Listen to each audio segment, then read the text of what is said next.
الحمد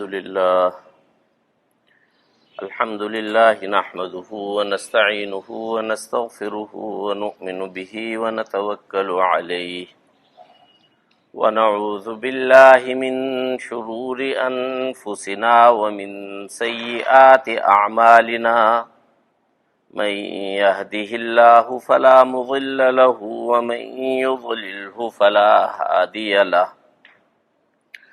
ونشهد أن لا إله إلا الله وحده لا شريك له ونشهد أن سيدنا ومولانا محمدا عبده ورسوله صلى الله تعالى عليه وعلى آله وأصحابه وبارك وسلم تسليما كثيرا. أعوذ بالله من الشيطان الرجيم. بسم الله الرحمن الرحيم. وإن كنتم في ريب مما نزلنا على عبدنا فأتوا بسورة من مثله وادعوا شهداءكم من دون الله إن كنتم صادقين. فإن لم تفعلوا ولن تفعلوا فاتقوا النار التي وقودها الناس والحجارة أعدت للكافرين. وبشر الذين آمنوا وعملوا الصالحات أن لهم جنات تجري من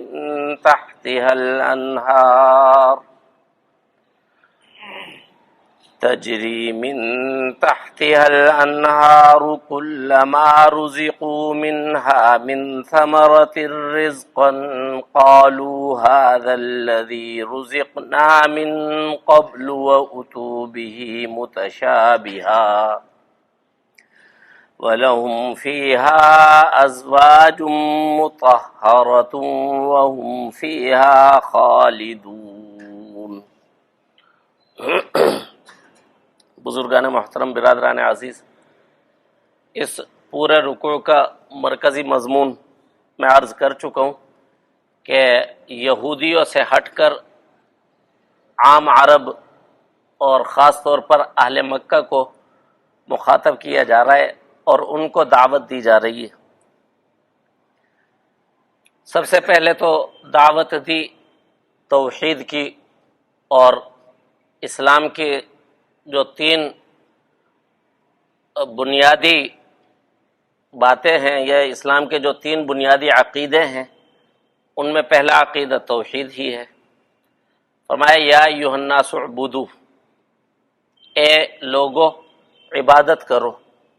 حضرت عبداللہ ابن عباس رضی اللہ تعالی عنہ نے اعبدو کی تفسیر کی وحدو سے. عبادت کرو یعنی صرف اکیلے اللہ کی عبادت کرو. اگر کوئی شخص اللہ سبحانہ و تعالی کی عبادت کرتا ہے لیکن اللہ تعالی کے ساتھ دوسرے کی بھی عبادت کرتا ہے، اللہ تعالی کے سامنے سجدہ کرتا ہے لیکن کہیں اور بھی سجدہ کرتا ہے، اللہ تعالی کو حاجت روا اور مشکل کشا سمجھتے ہوئے اللہ سے مانگتا ہے اور اللہ ہی کی طرح حاجت روا اور مشکل کشا سمجھتے ہوئے غیر اللہ سے بھی مانگتا ہے، تو اس نے اللہ تعالیٰ کے اس حکم کو پورا نہیں کیا کہ میری عبادت کرو. اللہ کی عبادت کرو اس کا مطلب یہ ہے کہ اللہ ہی کی عبادت کرو، اللہ ہی کو سجدہ کرو، اللہ ہی کو حاجت روا اور مشکل کشا مانتے ہوئے اس سے مانگو. یہ پہلا عقیدہ تھا. پھر اس کے بعد ذکر کیا جا رہا ہے دوسرے عقیدے کو، عقیدہ رسالت کو، رسول اللہ صلی اللہ علیہ وآلہ وسلم کے رسول ہونے کو. جیسے اللہ سبحانہ و تعالی نے اپنی توحید کی دلیل پیش کی تھی اس کائنات کے بے مثال نظام کو، ایسے ہی رسول اللہ صلی اللہ علیہ وآلہ وسلم کے نبی ہونے اور رسول ہونے کی دلیل میں پیش کیا ہے اپنے بے مثال کلام کو. وہاں پیش کیا تھا الذی جعل لکم الارض فراشا والسماء بناء وَأَنزَلَ مِنَ السَّمَاءِ مَاءً فَأَخْرَجَ بِهِ مِنَ الثَّمَرَاتِ رِزْقًا لَكُمْ۔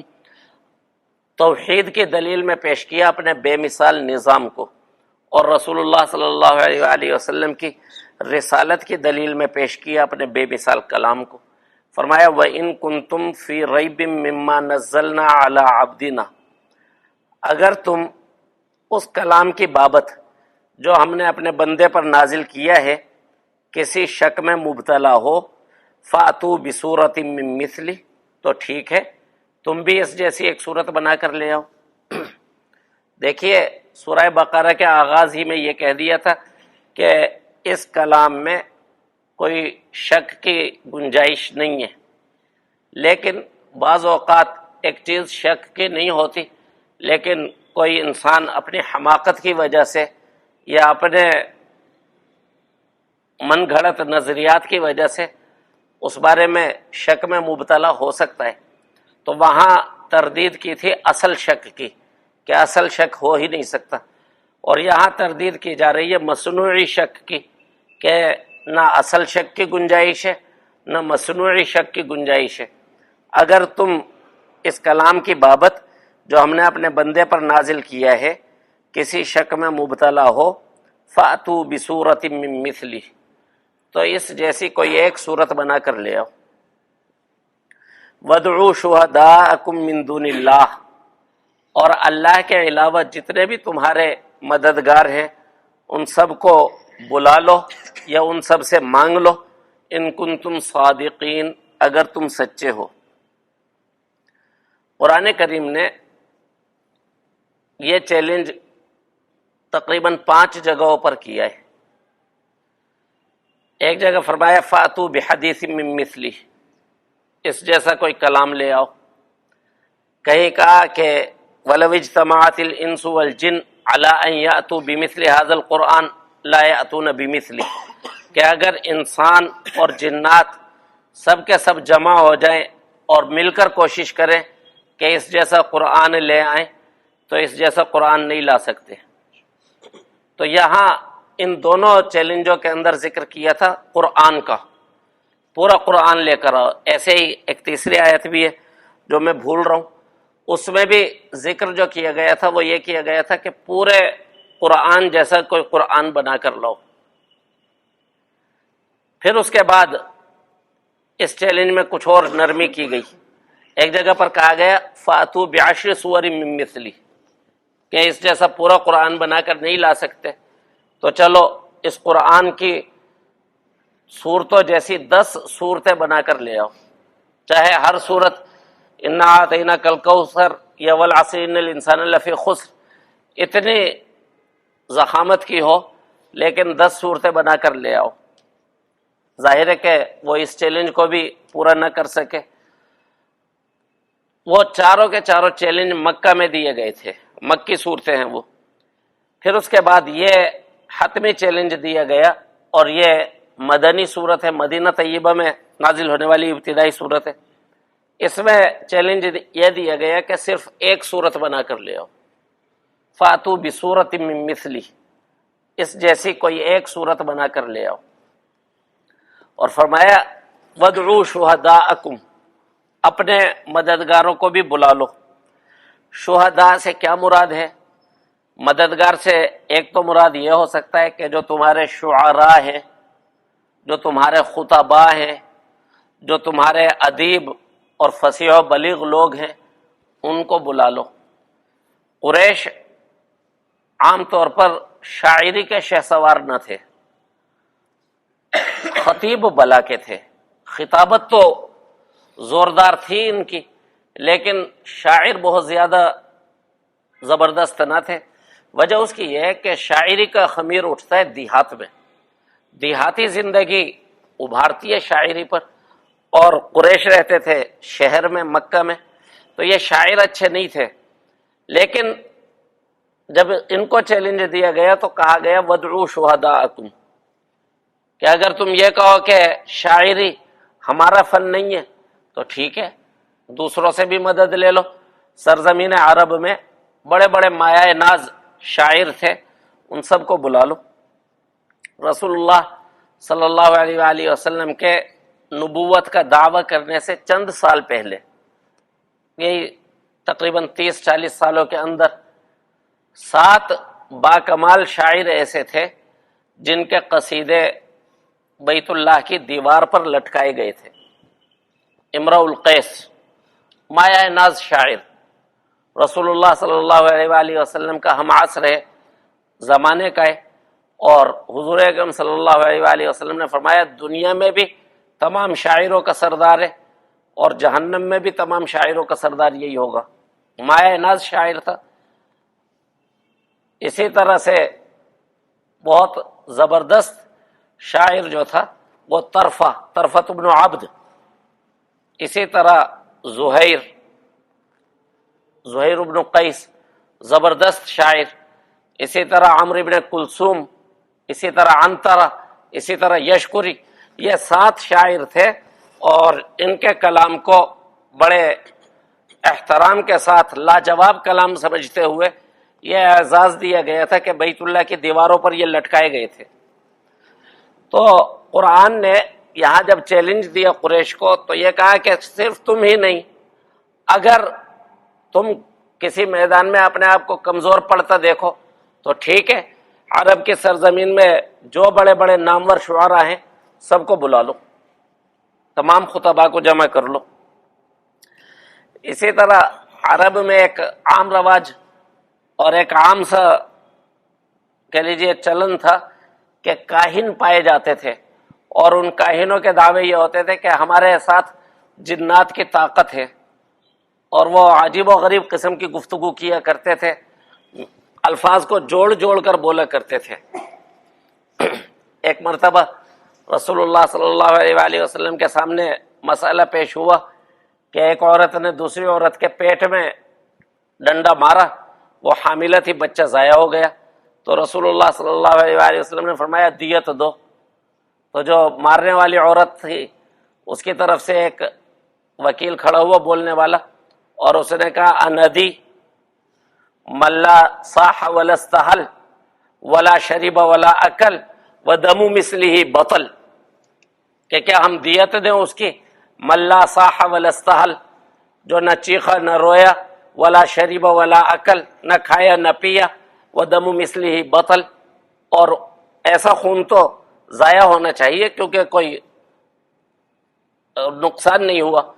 تو رسول اللہ صلی اللہ علیہ وآلہ وسلم نے فرمایا سجع کسجع الکہان، ایسے جملے بنا بنا کے بول رہا ہے جیسے کاہن بولتے۔ تو یہ ایک گروپ کاہنوں کا بھی تھا، وہ ایسے جملے جوڑا کرتے تھے، اور جوڑ کے جب وہ بولتے تھے تو لوگ حیران ہوتے تھے، اور وہ کہتے تھے کہ اصل میں ان کے ساتھ جنات کی طاقت ہے، جنات ان کو ایسے جملے سکھاتے۔ تو ودعوا شہداءکم میں شاعروں کے ساتھ ساتھ کاہن بھی آ گئے کہ ان کاہنوں کو بھی بلا لو۔ ایک مطلب تو آیت کا یہ ہے، اور آیت کا دوسرا مطلب یہ ہے کہ جن بتوں کو خدا مانتے ہوئے تم پوجتے ہو ان سے پکار کر مدد مانگ لو، کہ محمد اپنے خدا کی مدد سے کلام پیش کر رہا ہے، تم اس کا توڑ پیش کرو، اپنے خداؤں کی مدد لے لو۔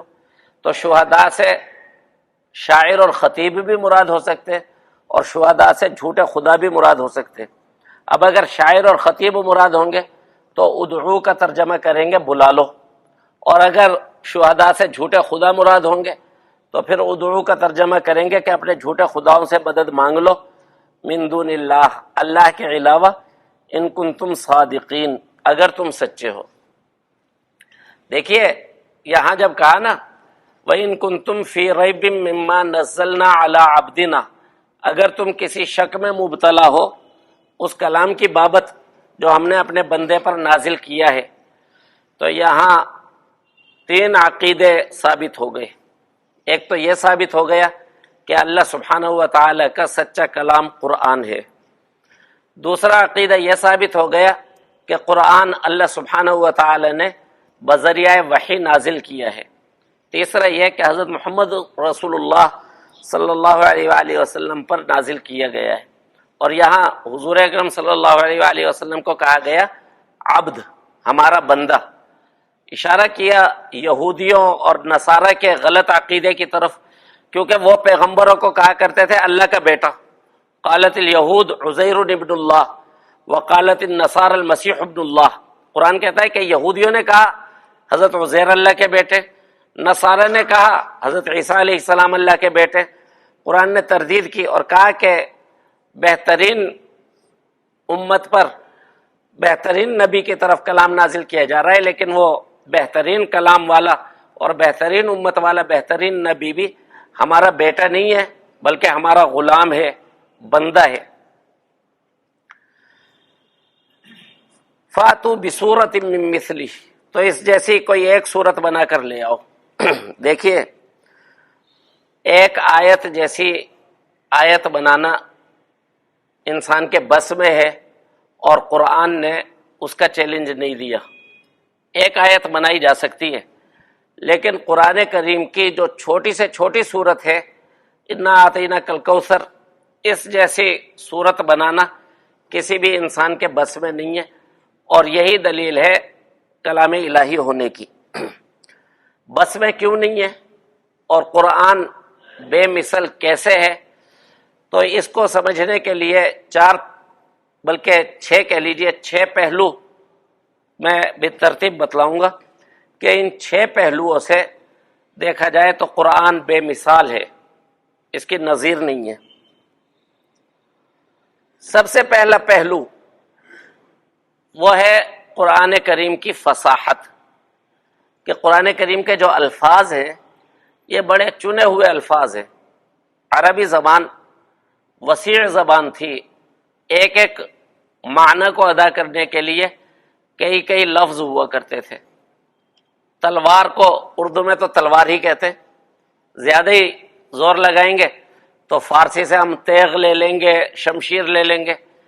ان تین کے بعد ترکی تمام، کوئی اور لفظ نہیں ہے اردو زبان میں تلوار کے مفہوم کو ادا کرنے کے لیے۔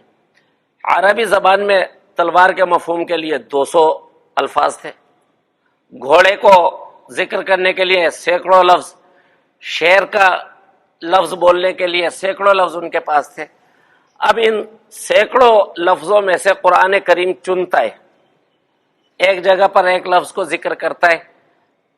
اب دیکھیے یہاں کہا وَادْعُوا شُهَدَاءَكُمْ، شہداء کہا، شعراء نہیں کہا، شہداء کہا، ادباء نہیں کہا، شہداء کہا، آلہہ نہیں کہا، یوں نہیں کہا وَادْعُوا آلہتکم، اپنے خداؤں کو پکار لو، یوں بھی نہیں کہا وَادْعُوا شعراءکم، بلکہ یہاں لفظ بولا شہداءکم۔ یہ لفظوں کا جو چناؤ ہے اس کو کہتے ہیں فصاحت۔ آدمی ایک جملہ فصیح بول سکتا ہے، لیکن پورا کلام شروع سے لے کے آخر تک ایسا ہو کہ جو لفظ بول دیے گئے اس لفظ کی جگہ کوئی دوسرا لفظ نہ لایا جا سکے۔ مثلا قرآن کریم میں ایک جگہ پر آیا ہے اتدعون بعلا وتذرون احسن الخالقین، یہاں پر قرآن نے کہا ہے ایک مقام پر تدعون، تم پکارتے ہو بعل کو، وتذرون احسن الخالقین، اور سب سے اچھے خالق کو چھوڑ دیتے ہو۔ تو علماء نے ویسے ہی غور و فکر کے لیے کوشش یہ کی کہ اگر تدعون کے مقام پر رکھ دیا جائے کوئی اور لفظ نہیں رکھ سکے، پھر ان کے ذہن میں ایک بات آئی کہ تذرون کی جگہ پر ہم رکھ دیتے ہیں تدعون، اتدعون بعلا وتدعون احسن الخالقین۔ یہ پوری بحث علامہ تفتزانی نے بھی کی ہے، اور تفتزانی سے پہلے زمخشری وغیرہ نے بھی کی ہے۔ انہوں نے کہا کہ بالکل صوتی آہنگ بگڑ گیا، اور یہ عجیب بات ہے، پہلے لفظ سے لے کے آخر لفظ تک یہی حال ہے۔ مثلا الحمدللہ رب العالمین کہا، الشکر للہ رب العالمین نہیں کہا۔ اس کے نقطے ہیں، اور بہرحال یہ بات ہمارے سمجھنے کی کم ہے، عربی زبان کا ایک وسیع علم ہے۔ اس فصاحت کے پہلو کے ساتھ دوسرا پہلو ملا لیجئے، وہ ہے بلاغت کا، کہ لفظ چنے ہوئے ہیں اور پھر ان لفظوں کو جوڑ کر جو سٹرکچر اور جو جملے تیار کیے گئے ہیں وہ جملے بے مثال ہیں، ادیبانہ جملے ہیں، اور ادیبانہ جملے ہونے کے ساتھ ساتھ ان میں سلاست ہے۔ دیکھیے بعض اوقات آدمی ایک نہایت اعلیٰ درجے کا کلام پیش کرتا ہے، لیکن جب اعلیٰ درجے کا کلام پیش کرتا ہے تو وہ کلام ایسا ہو جاتا ہے کہ زبان سے اس کو بولتے ہوئے اٹکن ہونے لگتی ہے۔ اور میں اکثر اس کی مثال دیا کرتا ہوں، ایسے لگتا ہے کہ جیسے زیر تعمیر سڑک پر گاڑی چل رہی ہو، اچھلتی ہوئی چلتی ہے۔ لیکن قرآن کا معاملہ ایسا نہیں ہے، فصیح ہونے کے باوجود، نہایت چنے ہوئے الفاظ سے بنا ہوا ہونے کے باوجود آپ پڑھیں، سلاست ہے، نرمی کے ساتھ نکال سکتے ہیں۔ اکثر واسطہ پڑتا ہے ہم لوگوں کا کہ قرآن کریم کی عربی بھی ہے اور عالم عرب کے جو بڑے بڑے ادیب ہیں ان کی عربی بھی سامنے آتی ہے۔ جب سامنے آتی ہے تو اس چیز کا بڑا احساس ہوتا ہے کہ یار قرآن کریم باوجود اس کے کہ انتہائی بلیغ کلام ہے، اس کو پڑھو سہولت سے آدمی ادا کرتا رہتا ہے۔ چھوٹا سا بچہ ہوتا ہے، سورہ فاتحہ پڑھنے لگ جاتا ہے، اس کی زبان اٹکتی نہیں ہے۔ اور یہ بھی یعنی گفتگو ایسی ہے جو ہمارے دائرے سے تھوڑا باہر ہے، عربی سے اس کا زیادہ تعلق ہے۔ ان دو پہلوؤں کے ساتھ ساتھ اب تیسرا پہلو ملا لیجئے، وہ ہے مقصدیت، کہ کلام فصیح اور بلیغ ہو سکتا ہے، لیکن فصیح و بلیغ کلام ایک مقصد لیے ہوئے بھی ہو۔ عام طور پر یہ دیکھا ہے کہ آدمی صرف فصاحت و بلاغت کے جوہر دکھلائے، ایسا ممکن ہوتا ہے، لیکن جہاں مقصد کی گفتگو کرنی ہوتی ہے تو وہاں آدمی لفظوں کے چناؤ کو چھوڑ دیتا ہے، وہ کہتا ہے چھوڑو یار، اصل مقصد پیش کرو۔ قرآن کریم تو شاعری کی یا ادب کی کتاب تھی ہی نہیں، یہ تو دعوت اور ایک انقلابی دعوت کا دستور اور منشور تھا، لیکن اس کے باوجود سلاست اور بلاغت بھی ہے۔ اب ان تین چیزوں کو ملا لیجئے۔ غالب کی شاعری بہت اچھی ہے، لیکن اس شاعری میں مقصد کیا ہے؟ میر تقی میر کی شاعری بہت اچھی ہے، مومن خان مومن کی شاعری لاجواب ہے، لیکن اس لاجواب شاعری کے بعد آگے مقصدیت وہ کچھ بھی نہیں ہے۔ قرآن کریم کا بے مثال ہونا جن پہلوؤں سے ہے، اس کا تیسرا پہلو یہ ہے کہ پورا قرآن بامقصد ہے، اور مقصد بھی معمولی نہیں۔ ایک بگڑے ہوئے بدترین معاشرے کو اس بے مثال کلام نے کیسا بنا دیا۔ خود نہ تھے جو راہ پر اوروں کے ہادی بن گئے، کیا نظر تھی جس نے مردوں کو مسیحا کر دیا، کہ جو خود راستے پر نہیں تھے وہ ساری دنیا کو چلانے والے بن گئے۔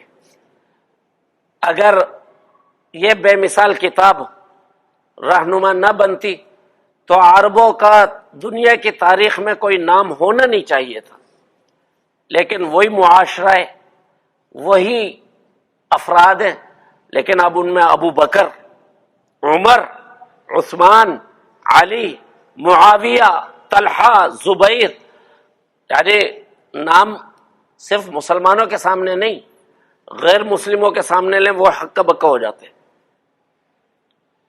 مائیکل ایچ ہارٹ نے کتاب لکھی جس میں دنیا کی 100 با اثر ترین شخصیات کو جمع کیا، وہ اس کا نقطۂ نظر ہے۔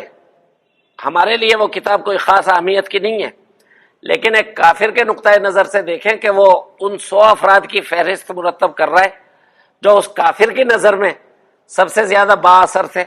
پہلے نمبر پر وہ رکھتا ہے حضرت محمد الرسول اللہ صلی اللہ علیہ وسلم، کہا کہ ان کا جو اثر و رسوخ ہے وہ دیکھنے کے قابل ہے کہ کیا روندا ہوا اور پامال معاشرہ تھا، اور اس معاشرے سے ایسے لوگ نکال لیے گئے کہ جن کی مثال دنیا میں کہیں نہیں ملتی۔ حضرت عمر جیسا حکمران ایک بھی نہیں ہے، کافروں کے پاس بھی نہیں ہے۔ گاندھی جی نے 1936 میں کانگریس کے وزرائے اعلیٰ کو جو خط لکھا تھا اس میں لکھا کہ میرے سامنے جو پیش کرنے کے لیے مثال ہیں وہ ابو بکر و عمر ہیں، کہ آپ ان مثالوں کو دیکھیں اور حکمرانی کا کچھ معیار قائم کرنے کی کوشش کریں۔ اور اس نے کہا کہ میرے پاس کوئی اور مثالیں نہیں ہیں، یہی مثالیں۔ اسکینڈینیویا کے جو ممالک ہیں، ناروے وغیرہ، وہاں اب بھی جو فلاحی قوانین ہیں ان کو کہا جاتا ہے عمر لا۔ یہ حضرت عمر کون سی یونیورسٹی میں پڑھے، کس زبردست اکیڈمی کے تربیت یافتہ تھے، کہیں بھی نہیں۔ حضرت محمد الرسول اللہ صلی اللہ علیہ وآلہ وسلم کی غلامی کے صدقے ایسا عبقری ذہن اللہ تعالی نے عطا فرمایا۔ تو اتنے گرے ہوئے معاشرے کو اتنی اونچی سطح تک لے جانے کے لیے جو کلام ہے وہ کتنا بامقصد ہونا چاہیے۔ اس کے اندر توحید بھی ہے، رسالت بھی ہے، آخرت بھی ہے، مشرکوں کے سامنے اپنی دعوت کو پیش کرنا بھی ہے، ان سے پورا مناظرہ بھی ہے، اور اس کے ساتھ اپنے لائے ہوئے نظام کا پورا تعارف ہے۔ یہ نظام عقائد کا بھی ہے، عبادات کا بھی ہے، معاملات کا بھی ہے، معاشرت کا بھی ہے، اور بنیادی اخلاق جو انسانی جوہر کا حصہ ہیں وہ سب کچھ بیان کیا جا رہا ہے، اور اسی فصاحت اور بلاغت کے ساتھ۔ چوتھا پہلو ہے جامعیت، کہ مقصد کوئی ایک نہیں ہے بلکہ جتنے بھی مقاصد ہیں وہ تمام کے تمام مقاصد بڑی ترتیب کے ساتھ بیان کیے جاتے ہیں۔ کہیں توحید کا تذکرہ ہے، کہیں آخرت کا تذکرہ ہے، کہیں رسالت کا تذکرہ ہے، کہیں عبادات کا تذکرہ ہے، کہیں معاملات کا تذکرہ ہے، اور ان تمام کو جامع ہے۔ واقعات ہیں، پھر واقعات کے اندر ایک خصوصیت ہم انشاءاللہ پڑھیں گے، وہ یہ کہ جس واقعے کو جتنا بیان کرنا ضروری ہے بس اتنا ہی بیان کیا ہے، اس سے آگے ایک لفظ نہیں۔ اور جہاں جس بات کو بیان کرنا ہے اسی بات کو بیان کیا ہے، اس کے جو دیگر پہلو ہیں ان کو اگر قرآن میں ذکر بھی کیا گیا ہے تو کہیں اور ذکر کیا گیا ہے، یہاں بس جتنا بیان کرنا ضروری تھا اتنے پر ہی اکتفا کیا گیا، تو جامع ہے۔ پھر اس کے اندر پیشین گوئیاں بھی ہیں، اس کے اندر جو دوسری کتابوں میں تحریف شامل کر دی گئی تھی اس تحریف کا پورا علاج بھی ہے، اور اس کے ساتھ ساتھ شریعت کا تو خیر پورا تعارف ہے۔ یہ چوتھا پہلو ہے، معاف کیجیے پانچواں۔ اور چھٹا پہلو جو سب سے آخر میں بیان کرنے کا ہے وہ ہے کہ ان تمام پہلوؤں کے ساتھ ساتھ ایک عجیب تاثیر۔ دنیا کے اندر کوئی کتاب ایسی نہیں ہے کہ کچھ نہ کیا جائے، اس کتاب کا کچھ حصہ سنا دیا جائے پڑھ کر اور سامنے والے کی دنیا بدل جائے۔ ہاں، قرآن کے ایسے واقعات ہیں کہ سننے والوں کے سامنے چند آیات کی تلاوت کی گئی، ان کی زندگی بدل گئی۔ حضرت عمر فاروق رضی اللہ تعالیٰ عنہ کے مسلمان ہونے کا واقعہ دیکھ لیجئے، بہن کو مار رہے ہیں، پیٹ رہے ہیں، بہنوئی کی مرمت کر رہے ہیں، پھر خیال آیا، کہا مجھے سناؤ کیا پڑھ رہے تھے؟ چند آیتیں سنائی گئی، کہنے لگے میں بھی کلمہ پڑھنا چاہتا ہوں، مجھے لے چلو۔ نجاشی کے دربار میں حضرت جعفر طیار رضی اللہ تعالیٰ عنہ گئے، اور حضرت عمرو بن عاص جو اس وقت کافروں کے سفیر تھے انہوں نے کہا تھا کہ میں ان کا بیج مار دوں گا مسلمانوں کا، کل ان کے خلاف ایسی سازش کروں گا، اور واقعی انہوں نے سازش کی۔ جواب میں سورہ مریم کی تلاوت کی، اور بادشاہ جس نے رسول اللہ صلی اللہ علیہ وآلہ وسلم کو دیکھا بھی نہ تھا وہ صرف قرآن سنتا ہے اور مسلمان ہوتا ہے، کلمہ پڑھتا ہے۔ اور یہ تاثیر اس وقت نہیں آج تک ہے۔ عیسائی جب اپنے مذہب کی دعوت دیں گے تو وہ سب سے پہلے اپنی کتاب پیش نہیں کر سکتے، نہیں ہے ایسا۔ ہمارے ایک دوست نے ان کے تبلیغی مشن سے رابطہ کیا، پہلی چیز جو بھیجی گئی وہ حضرت عیسیٰ علیہ السلام کی زندگی پر بنائی ہوئی ویڈیو فلم تھی۔ بائبل کیوں نہ بھیج دی؟ الحمدللہ ہمارے پاس یہ کتاب ہے کہ اگر کوئی ہم سے کہے کہ اپنے دین کی کوئی چیز ہمیں بتلائیے، قرآن مترجم ہم پیش کرتے ہیں، کہتے ہیں بس اسے پڑھو پھر دیکھو۔ تو یہ 6 پہلو ہیں، ان پہلوؤں سے کہا جاتا ہے کہ قرآن کریم جیسی کوئی ایک صورت بنانا ناممکن ہے۔ مثلا دیکھیے، انا اعطیناک الکوثر فصل لربک وانحر ان شانئک هو الابتر، یہ صورت ہے، لیکن اس صورت کے اندر ایک بشارت ہے رسول اللہ صلی اللہ علیہ وآلہ وسلم کو کہ ہم نے آپ کو کوثر عطا کی ہے۔ ایک پیشین گوئی ہے آپ کے دشمن کے بارے میں کہ آپ کا دشمن اس کی جڑ کٹی رہے گی، اور حکم دیا جا رہا ہے نماز کا اور قربانی کا۔ اب یہاں جب کوئی دوسرا صورت بنا کر لائے گا تو چاہے وہ کیسی بھی صورت بنا لے، لیکن وہ صورت ازلی صداقت میں کیا اس صورت کا مقابلہ کر سکے گی؟ اس لیے کہ یہاں یہ چیلنج دیا گیا کہ آپ کے دشمن کی جڑ کٹی رہے گی۔ ابو لہب کی جڑ کٹ گئی، نسل باقی نہ رہی، اس نے رسول اللہ صلی اللہ علیہ وآلہ وسلم پر انگلی اٹھانا چاہی تھی، قرآن نے پیشین گوئی کی، اس کے پاس یہ طاقت تھی کہ وہ 10 شادیاں کرتا اور اپنے بیٹوں کی 10 شادیاں کرتا اور کہتا کہ میں اپنی نسل کو باقی رکھ کے دکھلاؤں گا۔ نہیں رکھ سکے۔ بلکہ میں آپ کو اس سے زیادہ عجیب بات بتلاؤں، زرقانی رحمہ اللہ نے لکھا ہے، کہا کہ عربوں نے قرآن کا مقابلہ کرنے کی ہر طرح کوشش کی۔ دیکھیے بائیکاٹ کر رہے ہیں، کانٹے بچھا رہے ہیں، پتھر مار رہے ہیں، مذاق اڑا رہے ہیں، روئی لے کے گھوم رہے ہیں۔ جو مکہ میں نیا آدمی داخل ہوتا ہے اسے روئی پیش کرتے ہیں، کانوں میں ٹھونس لو آواز نہ چلی جائے۔ بھائی کے مقابلے میں بھائی تلوار لے کے میدان میں اتر رہا ہے۔ انہوں نے اتنے مشکل کام کیے، یہ آسان کام کیوں نہ کر لیا؟ چیلنج دیا تھا، چیلنج قبول کر لیتے۔ وہ سب سے زیادہ اس چیلنج سے واقف تھے کہ اس چیلنج کو پورا نہیں کیا جا سکتا، تو کہا کہ انہوں نے تلواروں کے ساتھ مقابلہ کرنا قبول کیا، لیکن اس تحدی اور اس چیلنج کو انہوں نے کبھی بھی قبول نہیں کیا، اور یہ چیلنج تب بھی تھا، اب بھی ہے۔ پھر دیکھیے ایک عجیب بات، چیلنج دینا اتنا عجیب نہیں تھا جتنا چیلنج دینے کے بعد قرآن نے ایک پیشین گوئی کر دی۔ فرمایا فَإِن لَّمْ تَفْعَلُوا وَلَن تَفْعَلُوا، اگر تم ایسا نہ کر سکو اور تم ایسا ہرگز نہ کر سکو گے۔ علماء نے لکھا ہے کہ چیلنج جو دیا یہ بھی عجیب ہے، لیکن اس چیلنج کے دینے کے بعد یہ پیشین گوئی چیلنج سے بھی زیادہ عجیب، کہا کہ تم اس چیلنج کو کبھی بھی پورا کر نہیں سکو گے۔ اور اب اس بات کو 1400 سال سے زیادہ ہو گئے ہیں، اب آدمی چیک کر لے کہ قرآن کی یہ بات سچی نکلی یا جھوٹی نکلی۔ دشمن بھی موجود ہیں اور منکر بھی موجود ہیں، لیکن نہ دشمن کوئی واقعہ پیش کرتے نہ منکر کوئی واقعہ پیش کرتے۔ فَإِن لَّمْ تَفْعَلُوا وَلَن تَفْعَلُوا، اگر تم ایسا نہ کر سکو اور تم ایسا ہرگز نہ کر سکو گے، فَاتَّقُوا النَّارَ الَّتِي وَقُودُهَا النَّاسُ وَالْحِجَارَةُ، تو ڈرو اس آگ سے جس کا ایندھن انسان اور پتھر ہوں گے۔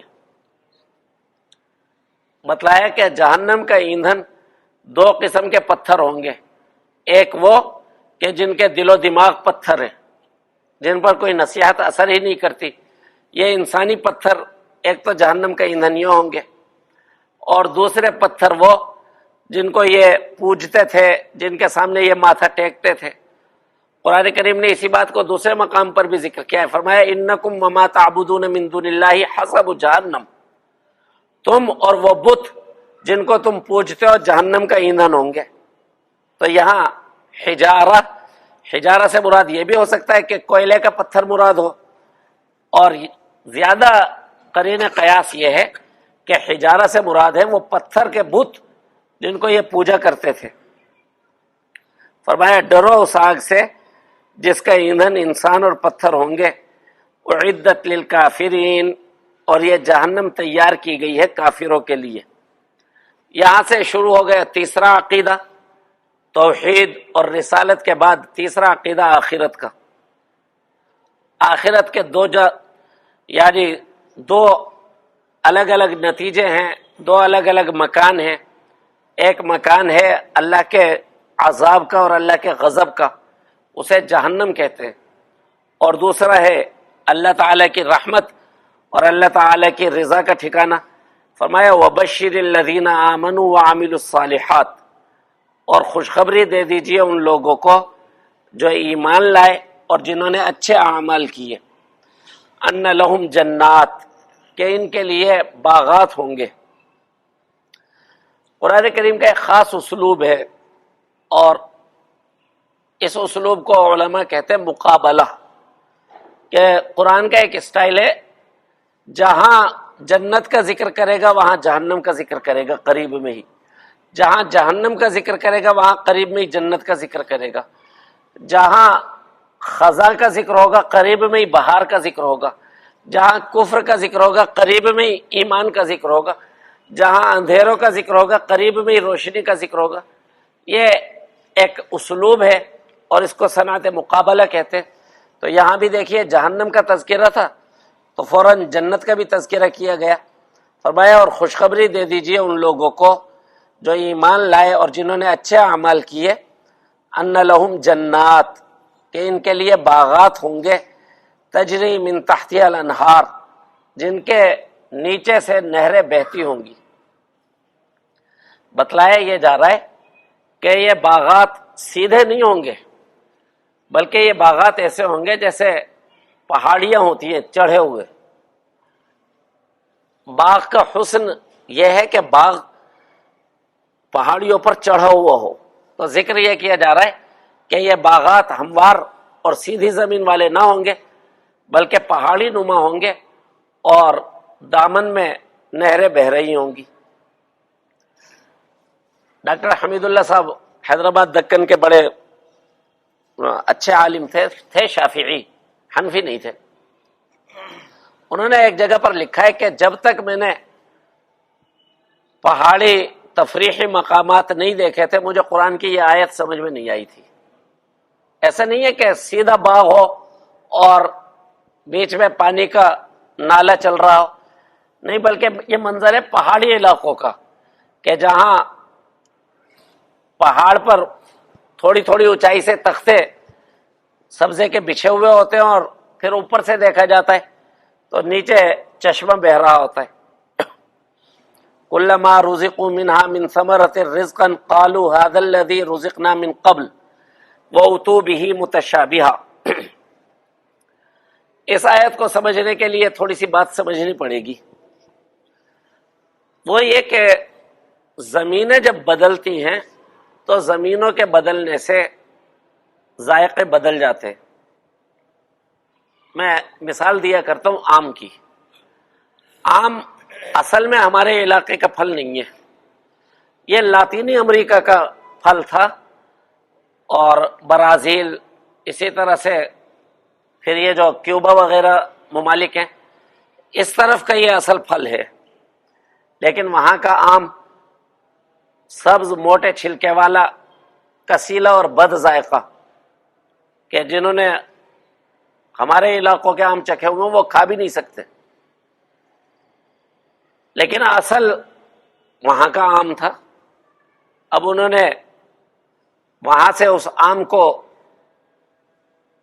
لیا، اور یہ انگریزوں نے کیا کہ وہاں سے بحری جہاز کے ذریعے چند پودے لائے، اور پاکستان میں، ہندوستان میں، بنگلہ دیش میں وہی آم یہاں اگایا گیا، ذائقہ کچھ کا کچھ ہو گیا۔ کہ اب ذائقہ دیکھیں تو کچھ اور ہی ذائقہ ہے، اور مختلف علاقوں کے مختلف ذائقے۔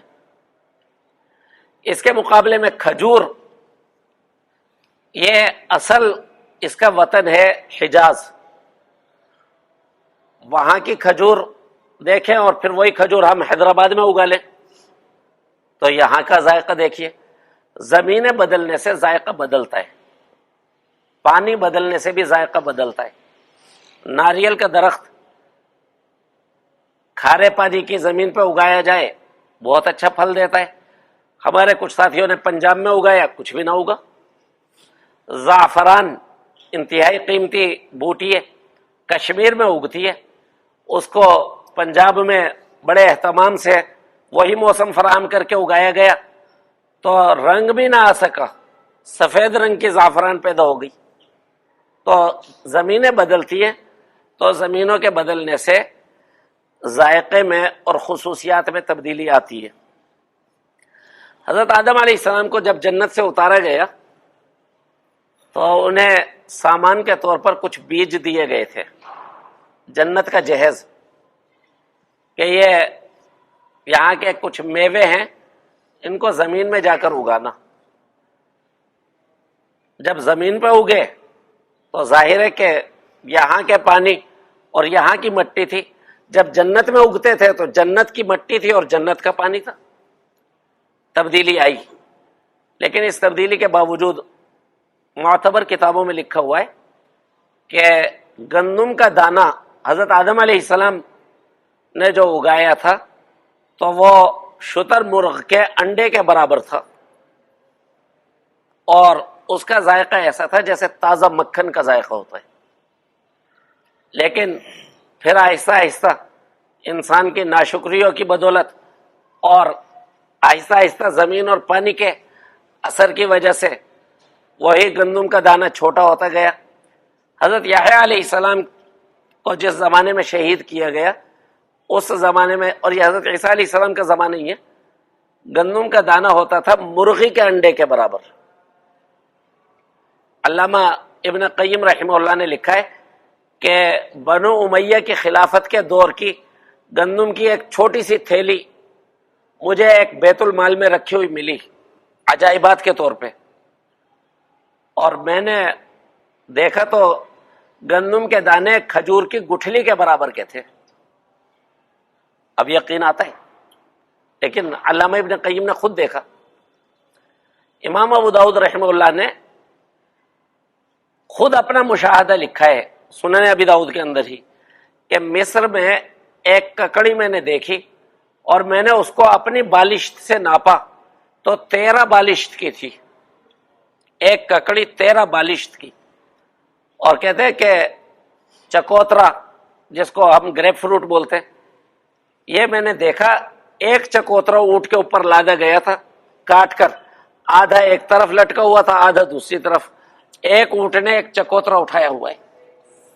تو جب وہاں سے یہ نعمتیں آئی تھیں تو ان نعمتوں کا کچھ اور ہی حال تھا، لیکن زمین پر اگی اور یہاں کے پانی اور یہاں کی مٹی سے پرورش ہوئی تو کچھ کی کچھ ہو گئی۔ اب ہم اندازہ نہیں کر سکتے کہ یہ جو سیب ہم کھاتے ہیں، ہماری مٹی کا اور ہمارے پانی کا سیب، یہ جب جنت میں جنت کی مٹی اور جنت کے پانی سے پرورش پائے گا تو کیسا ہوگا؟ لیکن ہے تو سیب ہی۔ یہ آم وہاں پہ پتہ نہیں کیسا ہوتا ہوگا، یہ انگور وہاں پہ پتہ نہیں کیسا ہوتا ہوگا۔ اللہ سبحانہ و تعالی نے جنت کو بیان خوب کیا ہے،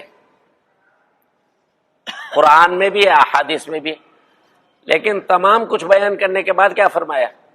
فرمایا فلا تعلم نفس ما اخفی لهم من قرۃ اعین۔ کسی کو پتہ نہیں، کوئی نفس نہیں جانتا کہ ہم نے اپنے ان بندوں کے لیے کیسی آنکھوں کی ٹھنڈک چھپا کے رکھی ہوئی ہے۔ وجہ اس کی یہ بتلا دیا ہے کہ وہاں انار ہوگا، وہاں سیب ہوگا، وہاں کھجور ہوگی، لیکن پھر بھی پتہ نہیں چل سکتا۔ ایسا ہی ہے جیسے لاطینی امریکہ میں کسی آم کھانے والے سے ہم کہیں کہ آپ پاکستان آنا، ہم آپ کی آموں کی دعوت کریں گے، اسے پتہ چلے گا؟ پتہ ہی نہیں چلے گا اسے۔ اعددت لعبادی الصالحین ما لا عین رأت ولا اذن سمعت ولا خطر علی قلب بشر۔ میں نے اپنے بندوں کے لیے وہ نعمتیں تیار کی ہیں ما لا عین رأت، جو کسی آنکھ نے نہیں دیکھی، ولا اذن سمعت، کسی کان نے نہیں سنی، ولا خطر علی قلب بشر، اور کسی انسان کے دل پر اس کا گمان بھی نہیں گزرا۔ تو جب یہ مضمون سمجھ میں آ گیا، آپ دیکھیے فرما رہے کلما رزقوا منها من ثمرۃ الرزق، جب کبھی ان کو ان باغات سے کوئی پھل مہمانی کے طور پر دیا جائے گا، قالوا هذا الذي رزقنا من قبل، تو وہ کہیں گے کہ یہی رزق ہمیں دنیا میں بھی دیا گیا تھا، دنیا میں بھی ہمیں یہ رزق دیا گیا تھا۔ وَأُتُوا بِهِ مُتَشَابِهًا، اور ان کو دیا جائے گا اسی سے ملتا جلتا،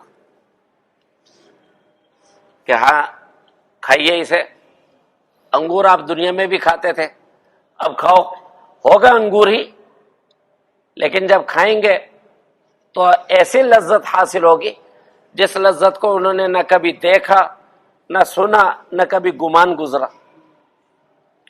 اور علماء نے دوسرا مطلب یہ بیان کیا ہے کہ یہاں من قبل سے مراد دنیا نہیں ہے، بلکہ من قبل سے مراد جنت ہی ہے، کہ جنت میں ایک بار انہیں ایک مہمانی دے دی گئی، مثلا ایک مرتبہ کوئی مشروب انہیں پلا دیا گیا، اب جب وہ دوبارہ ان کے سامنے وہ مشروب آئے گا تو وہ کہیں گے ہاں جنت میں یہ ہمیں دیا گیا ہے پہلے، لیکن اب جب اسی مشروب کو پیئیں گے تو ذائقہ بالکل مختلف ہوگا۔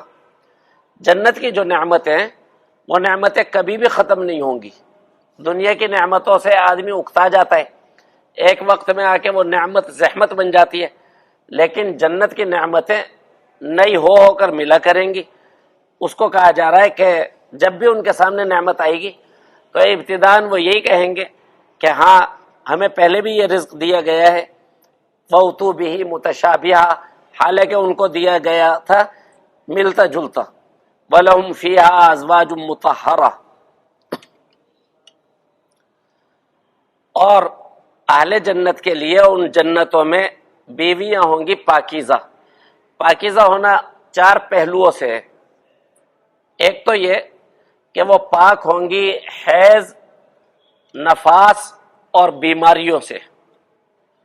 جو دنیا کی عورت ہے اس کا فطری طور پہ ایک سائیکل مقرر کیا گیا ہے، مینسز آتے ہیں اسی اعتبار سے، جب بچہ پیدا ہوتا ہے تو خون آتا ہے، بیماریاں بھی لگ جاتی ہیں لیکوریا وغیرہ کی، تو جنت کی بیویاں پاکیزہ ہوں گی۔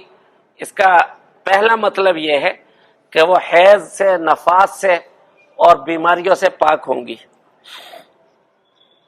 دوسرا مطلب پاک ہونے کا اسی پہلے مطلب کے ساتھ ساتھ، کہ یہ تو مطلب ہے ہی پہلے والا، لیکن پاک ہونے کا دوسرا پہلو یہ ہے جس کو قرآن نے بیان کیا کہ لم یطمثہن انس قبلہم ولا جان، کسی انسان نے اور کسی جن نے ان کو پہلے سے چھوا نہیں ہوگا۔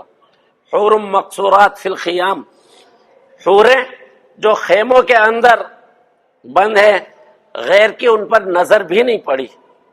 پاکیزگی کا دوسرا مفہوم یہ ہے، جو دنیا کا حسن ہے اول تو وہ حسن ہے ہی حیض نفاس والا، پھر یہ دیکھو کہ اس حسن پہ کیسی ناپاک نظریں پڑا کرتی ہیں۔ جو جنت کا حسن ہے اس کی خصوصیت یہ ہے کہ غیر کی اس پہ نظر نہیں پڑی۔ پاک ہونے کا تیسرا پہلو یہ ہے کہ وہ پاک ہوں گی نجاست ظاہریہ سے، ایسے عظیم الشان محلات میں رہیں گی کہ وہاں انہیں کسی قسم کی نجاست سے واسطہ نہ پڑے گا، کہ کوئی گندگی ان کو لگ جائے یا کوئی گرد و غبار ان پر آ جائے یا بچہ ان کی گود میں پیشاب کر دے، ایسا کچھ نہیں ہوگا۔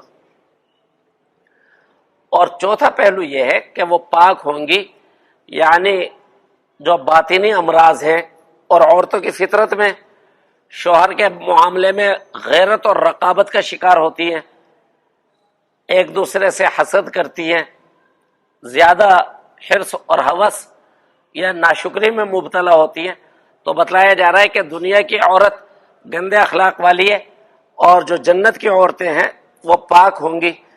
وَهُمْ فِيهَا خَالِدُونَ، سب سے بڑی خوشخبری یہ کہ جو جنت میں جائیں گے تو وہ اس جنت میں ہمیشہ ہمیشہ رہیں گے، کبھی بھی نہ نکالے جائیں گے۔ اللہ اپنے کرم سے، اپنے فضل سے ہم سب کو وہاں پر بھی ایسی جمع کر دے۔